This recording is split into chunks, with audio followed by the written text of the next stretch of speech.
जिंदगी नहीं मानता।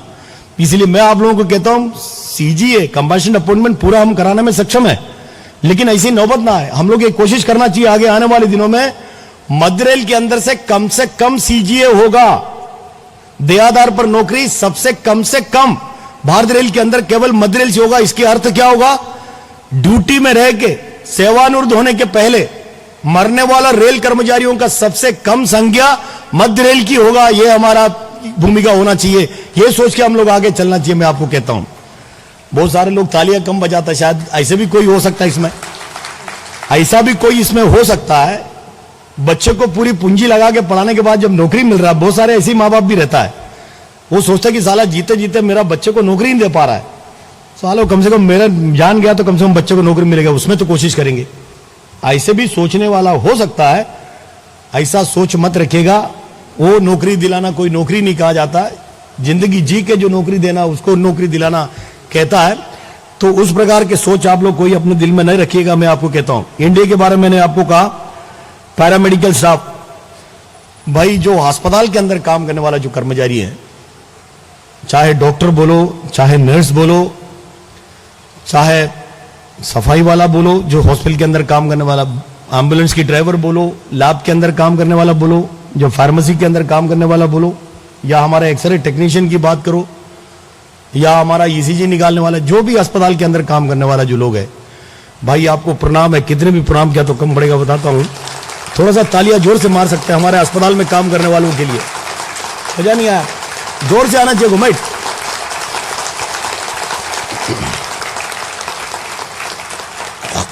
मजा नहीं आया? साला सबका जान बचता है।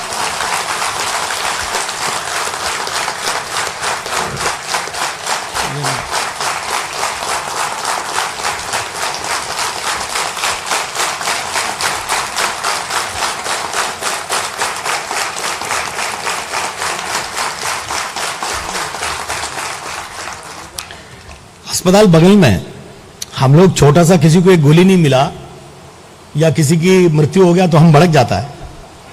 हमारा अनिल सोनोले रोने आता है, जान गया उनका, तो इसके लिए दोषी किसको ठहराएगा? अस्पताल के लोगों को।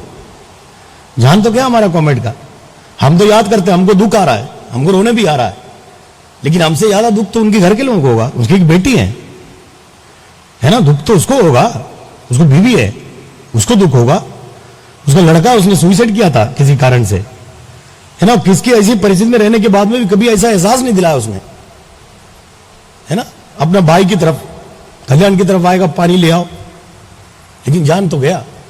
संभाल सकते थे, लेकिन हम लोग, हमारे लोग अगर थोड़ा सा अगर ध्यान रखता था, 7 दिन उसके घर में न रख के किसी अस्पताल में भर्ती करता, यही अगर कल्याण के अस्पताल में भर्ती करता तो अनिल सोनोले बचता था। सच बोल रहा हूं मैं आपको, लेकिन कर नहीं पाया, डेस्टिनी है उनकी, समय आ गया वो।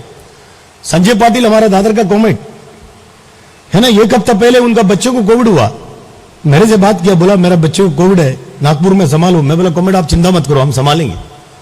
हमने नागपुर के लोगों को बोल के संभाला, बच्चे को सही सलामत करके घर पे पहुंचाया, और इसको कोविड हुआ, साला बताया नहीं हमको। एक हफ्ता घर में रहा। मुझे दादर शाखा के लोगों के ऊपर भी नाराजगी है, बताया नहीं किसी ने। आखिर में बंदा ड्यूटी पे गया दादर में, बुखार होके दादर स्टेशन में गिर गया, तो सुखदेव का फोन आया, बोला गवर्नमेंट ऐसा हो गया, एडमिट किया, सीरियस हुआ। और वही संजय पाटिल को हमको जगजीवन राम हॉस्पिटल, उस समय बैकड़ा हॉस्पिटल ट्रीटमेंट नहीं था, जगजीवन राम हॉस्पिटल में भिजवाने का काम किया। हर रोज सुबह शाम को फोन करता था, हमको बोलता था कॉमेड बचाओ। क्या बचाओ? मैं क्या डॉक्टर है? मैं बोला कॉमेड चिंता मत करो, बचाएंगे, कॉमेड निकालो इधर से, बचाओ। हमने लड़ाई करके जीआरएच का आईसीयू खुला नहीं था, नेगेटिव आईसीयू चाहिए। अभी का जीएम बंसल साहब से झगड़ा करके हम लोग हमारे जीएम को संजीव मित्तल साहब को बोल के, फिर भी नहीं सुन रहा था, एआरएफ के महामंत्री कॉमेड शिवपाल मिश्रा जी को बोल के, दिल्ली के अंदर डीजी को बोल के, जगजीवन राम का अस्पताल का आईसीयू का यूनिट खुलवाया संजीव पाटिल के लिए। बचा नहीं पाए रे भाई, तालियां बजा के करेगा क्या? हम बचा नहीं पाया। हम उसके घर में जाए तो बड़ा दुख होता। मैं उसके घर में गया था, लोग बोलता कोविड हो गया, घर में जाने का नहीं। तो अपने घर में किसी को कोविड होगा तो जाएगा नहीं क्या?